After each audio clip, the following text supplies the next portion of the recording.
Hello everyone, welcome to our channel Lita Malviya Gurukul. Today our topic is biotechnology or tools of recombinant DNA technology. Basically जो recombinant DNA तैयार करने की जो technology है बेटा, उसमें एज अ टूल बहुत सारी चीज़ें, बहुत सारी रिक्वायरमेंट होती है, बहुत सारी चीज़ों की ज़रूरत होती है। उसी क्रम में सबसे फर्स्ट और सबसे ज़्यादा इम्पॉर्टेंट रिक्वायरमेंट जो है वो है एंजाइम्स। किसकी रिक्वायरमेंट होती है? एंजाइम्स की। इसीलिए मैंने बोर्ड पर यहाँ पर सब ऊपर जो है वो एंजाइम लिख रखा है ताकि आपको क्लियर रहे कि हमें आज क्या पढ़ना है। जो बायोटेक्नोलॉजी में या रिकॉम्बिनेंट डीएनए को तैयार करने की जो टेक्नोलॉजी है उसमें जो सबसे पहली हमारी नीड है वो है एंजाइम, जिसके बारे में आज हम पढ़ेंगे कि कितने तरह के एंजाइम इसमें यूज़ होते हैं और क्या वर्क करते हैं। ठीक है, उसी क्रम में पहला जो एंजाइम है हमारा, that is called lysing enzyme. ठीक है, लाइसिंग एंजाइम का काम क्या है कि अब हमें भाई डिज़ायर कैरेक्टर का डीएनए चाहिए। प्लांट सेल में से भी हो सकता है, वो किसी एनिमल सेल में से हो सकता है, bacterial cell, fungal cell, anything, है ना। फर्स्ट हमारा जो एंजाइम इसमें यूज़ होगा वो है लाइसिंग एंजाइम। इस लाइसिंग एंजाइम में basically plant cell, animal cell, fungal और बैक्टीरियल सेल सबके लिए अलग अलग जो है एंजाइम यूज़ किए जाते हैं। तो प्लांट सेल के लिए स्वाभाविक है, जब हमें इसमें से कुछ डीएनए सेगमेंट आइसोलेट करना है तो फर्स्ट हमें सेल वॉल को ब्रेक करना होगा, देन सेल मेम्ब्रेन को ब्रेक करना होगा, है ना, फिर हम इंटरिंग कर पाएंगे। तो सेल वॉल को ब्रेक करने के लिए, चूँकि सेल वॉल किससे बनी होती है? सेलुलोज से, है ना। तो सेलुलोज को ब्रेक करने के लिए सेल्यूलेज एंजाइम जो है वो यूज़ होता है। पैक्टिन के बनी हुई सेल वॉल, तो क्या यहाँ पर यूज़ होगा? पैक्टिनेज एंजाइम यूज़ होगा, है ना। अब जब हम इंटर कर जाएंगे, सेल वॉल हमने ब्रेक कर दी, अब हम सेल मेम्ब्रेन पे आ गए। तो सेल मेम्ब्रेन को ब्रेक करने के लिए प्रोटीन और लिपिड की बनी होती है सेल मेम्ब्रेन। हमें पता है कि उसके कंपोनेंट क्या है? प्रोटीन और लिपिड। उन्हें ब्रेक करने के लिए प्रोटीएज एंजाइम और लाइपेज एंजाइम यूज होंगे। ठीक है, तो प्रोटीन ब्रेक करने के लिए protease, lipid, lipase enzyme use होंगे। ठीक, इसी तरह से एनिमल सेल में सेल मेम्ब्रेन होती है ओनली। क्या होती है? सेल मेम्ब्रेन, जो कि प्रोटीन और लिपिड की बनी होती है। तो यहाँ पर जो एंजाइम यूज होंगे वो कौन से होंगे? प्रोटीएज और लाइपेज एंजाइम यूज होंगे। अब यदि मान लीजिए कोई फंगल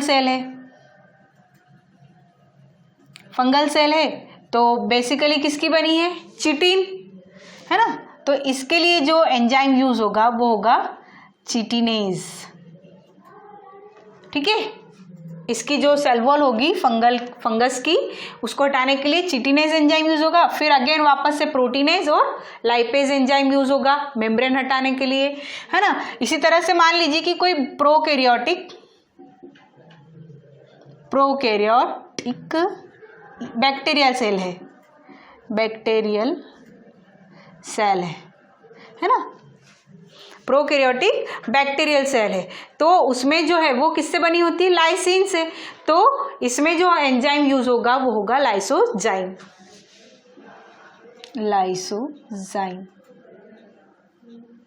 एंजाइम यूज होगा। क्लियर? तो इस तरह से ये कुछ एंजाइम हैं जो basically plant cell, animal cell, fungal cell, bacterial cell, इनमें इनकी सेल वॉल और सेल मेम्ब्रेन को ब्रेक करने के लिए क्या किए जाते हैं? यूज़ किए जाते हैं। क्लियर? क्योंकि हम जब ब्रेक करेंगे तभी तो इनके अंदर तक, जहां हमें डिज़ायरेबल डीएनए फ्रेगमेंट लेना है, सेगमेंट लेना है, वहां तक पहुंच पाएंगे, है ना। सेकेंड एंजाइम जो है वो है endonuclease enzyme. It is the most important enzyme in biotechnology. बहुत ज़रूरी है ना, इसी के बारे में डिटेल भी आगे हम पढ़ेंगे। एंडोन्यूक्लियस एंजाइम वह न्यूक्लियस एंजाइम है जिसे in genetic engineering molecular scissor भी कहते हैं। क्या कहते हैं इसे? Molecular scissor. वाई? इसको ऐसी संज्ञा क्यों दी गई? Because of cut to the DNA from specific places.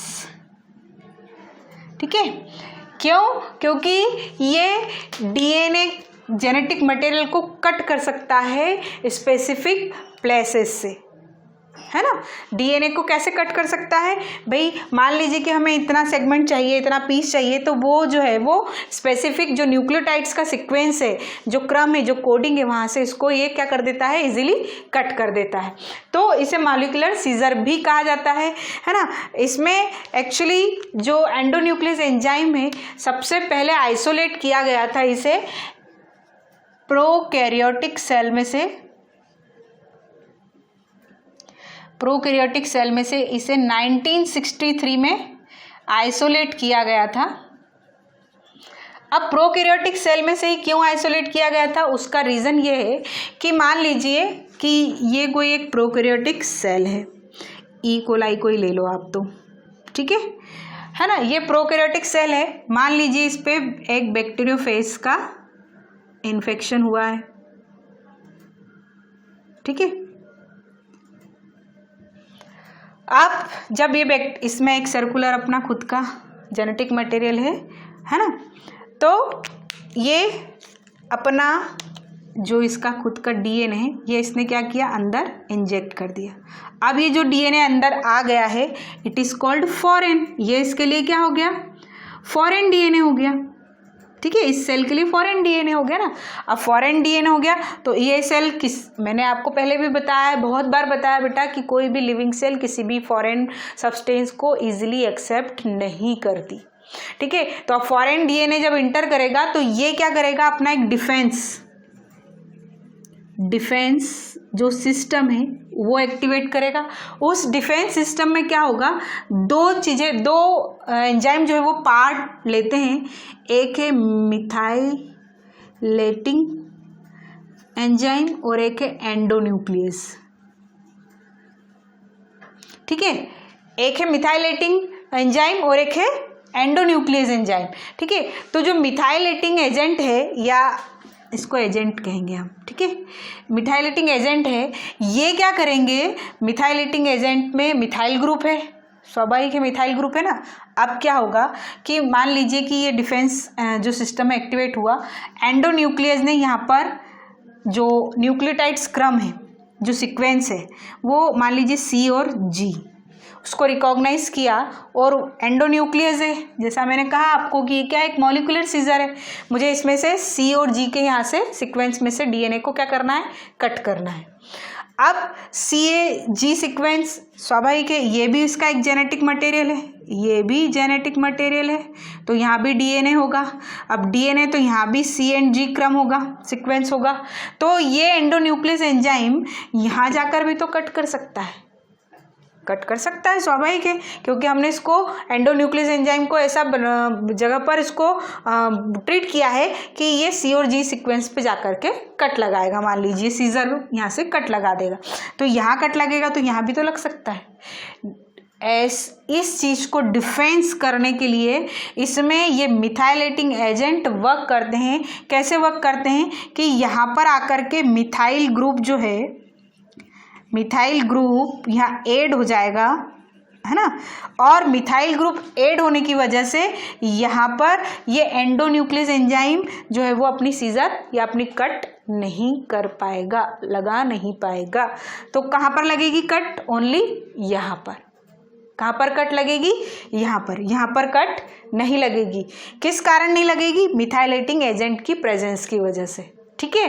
तो इसने क्या किया, ये एंडोन्यूक्लियस एंजाइम ने रेस्ट्रिक्ट किया, किसको, रेस्ट्रिकेशन किसका हुआ, रेस्ट्रिकेशन इसका हुआ कि भाई जो इसकी होस्ट सेल का जो अपना खुद का जेनेटिक मटेरियल था, ये होस्ट सेल है, होस्ट का जो जेनेटिक मटेरियल था वो बच गया, उसको बचाते हुए जो है वो फॉरेन डीएनए को क्या करना है, कट करना है। इसीलिए this type of endonuclease enzyme called restriction endonuclease enzyme, क्या कहलाते हैं ये, रेस्ट्रिक्शन एंडोन्यूक्लियस एंजाइम, ठीक है। और इस तरह का जो डिफेंस मैकेनिज्म है या डिफेंस सिस्टम है वो किस में पाया जाता है, प्रोकैरियोटिक सेल में। इसीलिए फर्स्ट जो एंडोन्यूक्लियस आइसोलेट किए गए थे वो प्रोकैरियोटिक सेल से किए गए थे 1963 में। क्लियर, समझ में आया आपको कि क्यों वो सी और जी सीक्वेंस यहाँ कट नहीं लग रहा और यहाँ क्यों लग रहा है, because of presence methylating agent. Clear. अब नेक्स्ट हम एंजाइम की बात करें तो नेक्स्ट हमारा एंजाइम है एल्केलाइन फॉस्फेटेज एंजाइम। अब ये जो एल्केलाइन फॉस्फेटेज एंजाइम है, मैंने क्या कहा कि भाई जो ई कोलाई सेल है ना, उसका खुद का एक तो सर्कुलर डीएनए है ही, उसके साथ में एक और जेनेटिक मटेरियल पाया जाता है दैट इज कॉल्ड प्लाज्मिड, ठीक है। प्लाज्मिड जो है एक वेक्टर है ना। ये प्लाज्मिड, वेक्टर है ना, होस्ट सेल, इन टर्म्स के बारे में मैंने अपने लास्ट जो वीडियो है बायोटेक्नोलॉजी है ना, प्रिंसिपल इंट्रोडक्टरी पार्ट है बेटा इस चैप्टर का, उसमें इस टर्म्स के बारे में डिटेल में डिफाइन किया गया है, तो आप उसे देखेंगे तो आई होप जल्दी समझ जाएंगे। प्लाज्मिड है ये, है ना। अब प्लाज्मिड कैसा है, सर्कुलर फॉर्म में ऐसा है। मुझे इसको क्या करना है, लीनियर फॉर्म में चाहिए, है ना। जब भी मुझे इसको क्या करना है, लीनियर फॉर्म में चाहिए, तो लीनियर फॉर्म में चाहिए मतलब मुझे कहीं ना कहीं इसको क्या करना पड़ेगा, कट लगाना पड़ेगा। कट लगेगा तब जाकर के फिर लीनियर फॉर्म में होगा। लेकिन लीनियर फॉर्म में कब होगा भाई, देखिए यहाँ मान लीजिए कि इसका ये 3 प्राइम एंड है और ये 5 प्राइम एंड है। अगर कट लगने के बाद, ये मान लीजिए कि कट लगाया है यहाँ पर, और कट लगने के बाद जो है इन दोनों एंड पर से, इन दोनों पे जो एक पे फंक्शनल ग्रुप है OH 3 प्राइम एंड पे और एक पे फॉस्फेट है, या तो मैं फंक्शनल ग्रुप पे कोई एक्टिविटी करा दूं या तो यहाँ से फॉस्फेट बॉन्ड को हटा दूं। अगर ये दोनों प्रेजेंट रहे तो हो सकता है कि ये कट लगाए और ये वापस जुड़ जाए, कट लगाए वापस क्या हो सकता है, वापस क्रिया भी हो सकती है या रिएक्ट भी कर सकते हैं, वापस बॉन्डिंग कर सकते हैं। तो इस बॉन्डिंग को, कि यहाँ पर ये बॉन्डिंग ना हो, ये खुल जाए, तो क्या किया जाता है कि इस डीएनए के ये 5 प्राइम एंड है और ये 3 प्राइम एंड है, यहाँ पर OH ग्रुप है, यहाँ पे फॉस्फेट ग्रुप है ना। अगर इसको दोनों को अलग नहीं किया गया तो ये वापस दोनों क्या हो जाएंगे, बॉन्डिंग कर लेंगे। तो यहाँ पर क्या किया कि इस फॉस्फेट ग्रुप को रिमूव करना है। क्या करना है, रिमूव करना है, हटाना है। तो 5 प्राइम एंड से फॉस्फेट ग्रुप को रिमूव करने के लिए, फॉस्फेट ग्रुप रिमूव करने के लिए ये एंजाइम यूज किया जाता है, एल्केलाइन फॉस्फेटेज एंजाइम, ठीक है। तो जब एल्केलाइन फॉस्फेटेज एंजाइम यहाँ यूज किया जाएगा तो ये फॉस्फेट जो है वो क्या हो जाएगा, यहाँ से हट जाएगा। रही बात OH ग्रुप की, तो इस OH ग्रुप के लिए यहाँ लाइगेज एंजाइम द्वारा एक इंसर्ट जीन जो है वो यहाँ पे क्या किए जाएंगे, ऐड किए जाएंगे। इंसर्ट जीन ऐड करने से, चूंकि यहाँ पर फंक्शनल ग्रुप है, यहाँ पर कौन सा ग्रुप है, फंक्शनल। इंसर्ट जीन जब मैंने यहाँ ऐड करे है ना, तो यहाँ पर क्या आएगा, 5 प्राइम एंड और यहाँ पर इसका 3 प्राइम एंड। जो जीन मतलब क्या, डीएनए तो उसमें भी अब स्वाभाविक है 3 तो होगा नहीं, सेम एंड्स रिएक्ट करेंगे ही नहीं, है ना। तो क्या होगा, यहाँ पर 5 प्राइम एंड का P और 3 प्राइम एंड का O, और दोनों के बीच में कौन सी बॉन्डिंग हो जाएगी, फॉस्फोडाइएस्टर बॉन्ड, है ना। अब ये दो जो इंसर्ट एंजाइम जो यहाँ पर हम ऐड करवा रहे हैं, ये किसकी हेल्प से कराएंगे, ये हम लाइगेज एंजाइम की हेल्प से कराएंगे। किसके एंजाइम से, लाइगेज एंजाइम की हेल्प से इंसर्ट जीन क्या किए जाते हैं, ऐड किए जाते हैं, ऐड। क्लियर। अब मान लीजिए कि हमें इस फॉस्फेट ग्रुप को, या फॉस्फेट जो मॉलिक्यूल है ना, फॉस्फेट मॉलिक्यूल को हमने यहाँ से क्या किया था, रिमूव किया था। अगेन हमें इसको क्या करना है, ऐड करना है। क्या करना है, ऐड करना है। तो ऐड करने के लिए जो एंजाइम यूज किया जाता है that is called phosphorylase enzyme, phosphorylase enzyme. इससे हम क्या कर सकते हैं, add to phosphate molecule, phosphate molecule को हम क्या कर सकते हैं, इससे ऐड कर सकते हैं। क्लियर? तो अगेन आई विल रिपीट, यहाँ पर फर्स्ट जो लाइसिंग एंजाइम है ये सेल वॉल, सेल मेम्ब्रेन को क्या करने के लिए, ब्रेक करने के लिए यूज किए जाते हैं। Endonuclease enzyme as a molecular scissor, है ना, डीएनए सेगमेंट को, इस डिजायर कैरेक्टर को, जीन को स्पेसिफिक प्लेस से कट करने के लिए यूज किए जाते हैं, है ना।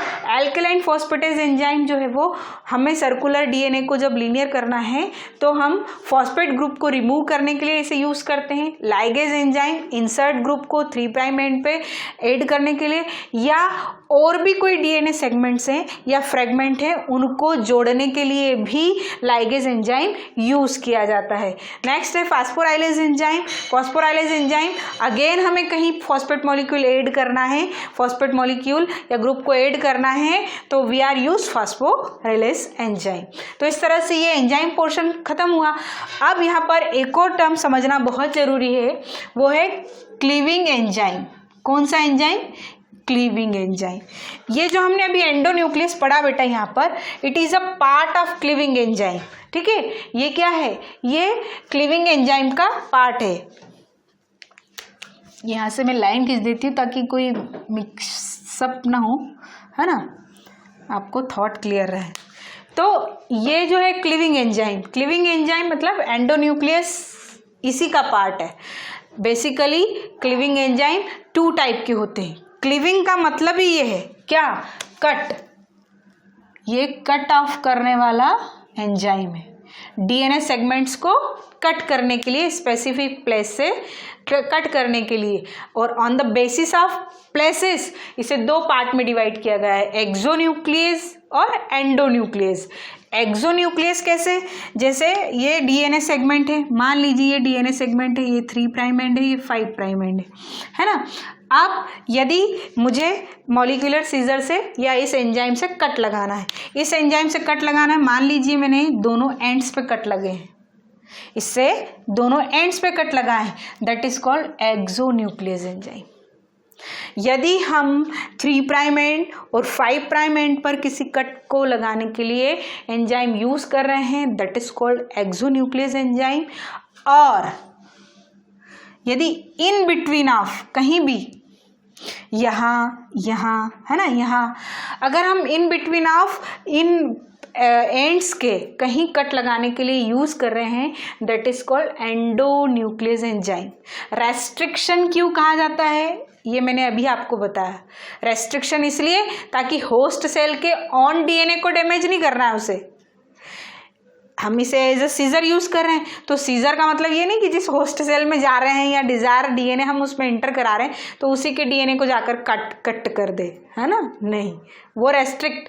तो ये इसलिए इसे रेस्ट्रिक्शन एंडोन्यूक्लियस कहा जाता है। एंडोन्यूक्लियस एंजाइम जिसे रेस्ट्रिक्शन एंजाइम कहा जाता है, बेसिकली इसमें 2 टाइप है, sticky and cut, cos site और ब्लंट कट। ठीक है, अब पहले हम पढ़ेंगे sticky and cut. Sticky and cut में समझने के लिए पहले हमें समझना पड़ेगा पैलिंड्रोम सीक्वेंस। क्या होता है कि ये जो डीएनए सीक्वेंस होती हैं, है ना, उसमें कुछ ऐसी प्लेसेस आती हैं जिसमें दोनों साइड से अगर हम सीक्वेंस को रीड करेंगे तो हमें ऐसा अपीयरेंस आएगा, जैसा मैडम पढ़ते वक्त आएगा हमें। देखिए MADAM, MADAM, लेफ्ट साइड से भी रीड करेंगे तो भी और राइट साइड से रीड करेंगे तो भी सेम ही सीक्वेंस मिल रही है ना, सेम सीक्वेंस मिल रही है। इसी तरह से डीएनए के जो कोडिंग होती है उसमें भी कुछ एक प्लेसेस ऐसी आती है जहाँ पर सीक्वेंस क्या होती है, सेम। ठीक है,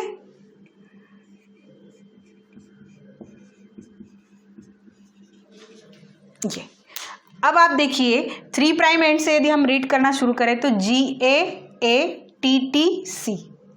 3' एंड से अगेन अगर हम इसको रीड करना स्टार्ट करें तो GAATTC। क्लियर? डबल स्ट्रैंड है, डीएनए डबल स्ट्रैंड स्ट्रक्चर होता है, तो इसके जो स्ट्रैंड्स हैं उसमें ऐसी सीक्वेंस आते हैं, पैलिंड्रोम सीक्वेंस जिन्हें कहा जाता है।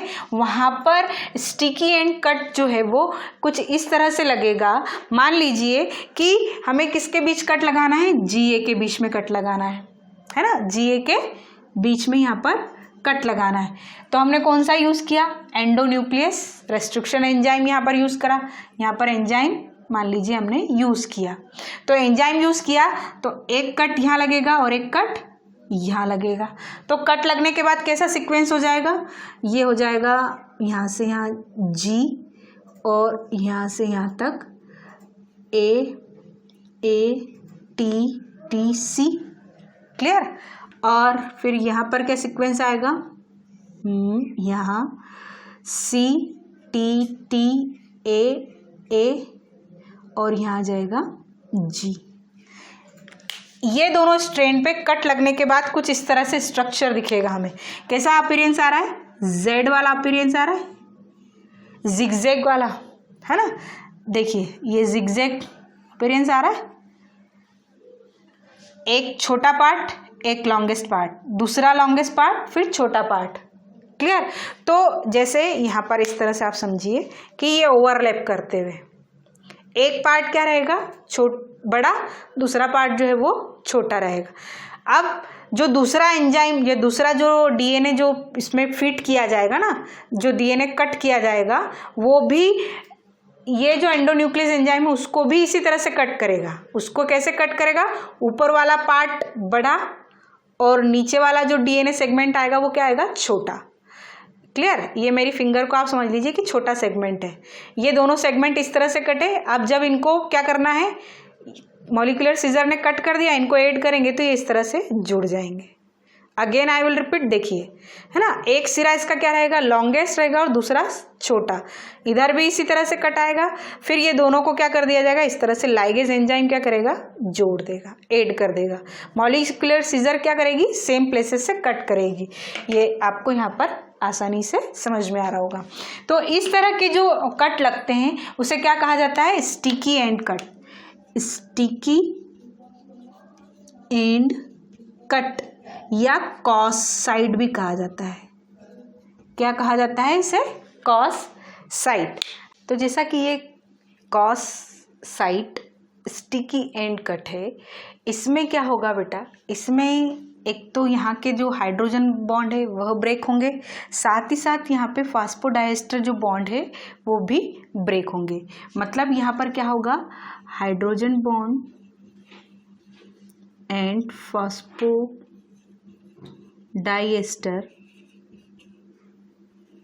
बॉन्ड दोनों ही क्या होंगे, ब्रेक, क्लियर। तो ये इस तरह से स्टिकी एंड कट है, कॉस, है ना। अब सेकंड जो हमारा है वो ब्लंट कट। इसमें क्या होता है कि पैलिंड्रोम सीक्वेंस तो सर्च होगी, पर जैसा शेप यहाँ पर जिगजैग शेप आया है, एक जैसा दूसरे के ऊपर ओवरलैप कर रहा था, वो नहीं होगा। कैसे होगा फिर, देखिए इसमें क्या होता है, डीएनए सीक्वेंस में पैलिंड्रोम सीक्वेंस कुछ इस तरह से रहेगी। ये मान लीजिए डीएनए सेगमेंट है हमारा, double helical structure, 3 prime 5 prime 5 prime 3 prime, okay, C C C G G G, again यहाँ जी जी जी सी सी सी। ये पैलिंड्रोम सीक्वेंस है ना। रेस्ट्रिक्शन एंजाइम ने इसे सर्च किया, देन अब उसने क्या किया कि सीजी के बीच की बॉन्डिंग यहाँ से कट लगाना है, ठीक है।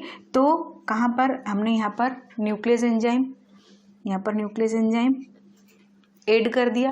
अब न्यूक्लियस एंजाइम जब हम यहाँ से ऐड करेंगे तो ये यहाँ से कट हो जाएगा। कहाँ से कट हो जाएगा, यहाँ से कट हो जाएगा। दैट मीन्स कि ये क्या हो रहा है, एक ही प्लेस से है, बीच सेंटर से है, सेम कोई इस तरह का जैसा कि स्टिकी कट में हो रहा था जिगजैग शेप, इस तरह का शेप नहीं बन रहा है ना। एक लीनियर सीक्वेंस में है ना, पैरेलल है एक दूसरे के, that is called blunt cut. और इसमें ओनली क्या होगा, ओनली ये जो फास्फोडाइएस्टर बॉन्ड है यही ब्रेक हो रहे हैं, फास्फोडाइएस्टर बॉन्ड, है ना, only phosphodiester bond break, clear. ये आपको समझ में आ गया। तो इस तरह का जो endonuclease restriction enzyme molecular scissor की तरह वर्क कर रहा है, वो दो हमने देखे, एक कट जो इसके पहले sticky and blunt cut. Clear. यहाँ पर दोनों जो है वो दोनों साइड, मतलब दोनों पैरेलल साइड, ये एंटी पैरेलल है, तो ये दोनों जो पैरेलल साइड है वो एक ही सीक्वेंस पे कट लगेगा। कहाँ लगे रहा है? पीस सेंटर में एक ही सीक्वेंस पे, that is called blunt cut. Clear. अब हम इसके नॉमेनक्लेचर पर आ जाए। Nomenclature of endonuclease enzyme, that means कि ये जो एंडोन्यूक्लियस एंजाइम जो हमने बैक्टीरियोफेज से या बैक्टीरिया से या जो वायरसेस से है ना, उनसे अगर माइक्रोब से जो आइसोलेट किए हैं, उनका ये नाम कैसे रखा गया। तो देखिए कुछ एक एग्जाम्पल मैंने यहाँ लिख रखे हैं, इनके एग्जाम्पल से आपको अच्छे से समझ में आ जाएगा कि इनके नाम कैसे रखे गए हैं। तो फर्स्ट हमने एग्जाम्पल लिया है यहाँ पे इको R1, ई कोलाई जो बैक्टीरिया है, ठीक है, इसमें इश्चेरिशिया कोलाई ये जेनरिक नेम है ना। तो जो इसका फर्स्ट नेम है उसका ई कोलाई का 2 वर्ड, फर्स्ट स्पीसीज का क्या लेंगे हम? फर्स्ट लेटर एंड सेकेंड, तो सी ओ इको हो गया, ठीक है। आर, चूंकि ये जो बैक्टीरिया का R113 क्या है? स्ट्रेन। अब आपको मालूम होना चाहिए कि लॉट्स ऑफ स्ट्रेन पाए जाते हैं इनमें भी, है ना। तो ये हमने किससे लिया? R13 स्ट्रेन से लिया, दैट इज इसलिए इसका क्या लगेगा? आर। ये आर स्ट्रेन का है। और चूंकि डिस्कवरी के क्रम में यह सबसे पहले खोजा गया, इसलिए रोमन का हमने यहाँ फर्स्ट लिखा। जो दूसरा आया उसका नाम ई को आर सेकेंड। जो तीसरा डिस्कवर किया गया ई को आर थर्ड। इस तरह से इनका नाम रखा गया। एक अनदर एग्जाम्पल यहाँ पर है हिंड 1 2 3। अब जो हिंड है उसमें एच जो है वो हीमोफिलिस, ठीक है, हीमोफिलिस इन्फ्लुएंजी बैक्टीरिया से लिया गया है।